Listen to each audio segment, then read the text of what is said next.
Next move we're going to work on is the behind the back dribble. The behind the back dribble is used to slow down or stop and allow the defensive player to run past us. This is a protect dribble. I use 4 drills to build the behind the back dribble. The first is the perfect square drill.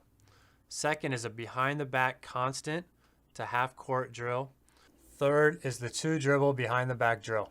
Finally, we attack the basket with the move. In the perfect square drill, the goal is to make 10 front to back dribbles with the right hand, 10 side to side dribbles with the right hand, 10 side to side dribbles with the left hand, 10 front to back dribbles with the left hand, and then 10 behind the back dribbles from side to side. We use this drill to work on overall ball handling ability and also to emphasize sitting down and dribbling the ball behind our back, underneath our butt.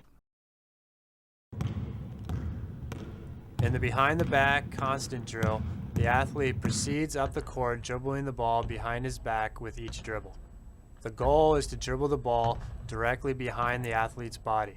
Again, the behind the back dribble is much like a crossover, except for it occurs behind the player's back as opposed to in front.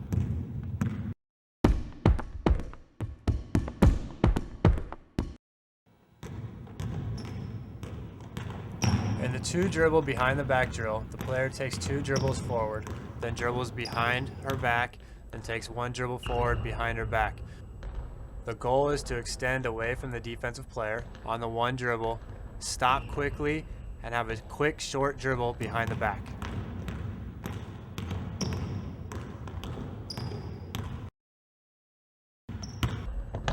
The key to an effective behind the back dribble is the quick stop and snap behind the back to protect the ball away from the defensive player, and then the explosion forward once the defensive player is out of position.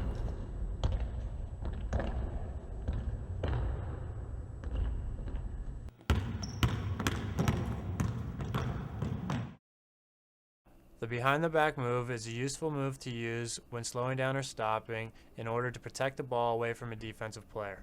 By changing speeds and then changing hands with the ball, you're better able to keep the defensive player off balance and also protect the ball. The perfect square drill is another drill that I use as a basic ball handling drill, but also to incorporate into the teaching of the behind the back move. For this move, the important part of the drill is to get the behind the back dribble going side to side while the player is in athletic stance, sitting down on the ball. So with the live move, the player comes to a stop and sits down low into their stance and pounds the ball behind their back. In the behind the back constant drill, the important aspect is not the speed of movement, but the control of the ball.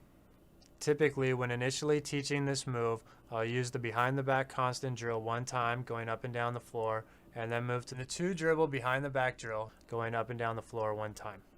Again, every situation is different, but I prefer to get to the live move as quickly as possible and then come back to these drills to refine the move as needed. The 2 main mistakes when utilizing a behind the back dribble are 1, pushing the hips forward as opposed to sitting down in an athletic stance and dribbling the ball underneath the butt, and 2, finish with the ball moving towards the defender as opposed to away from the defender.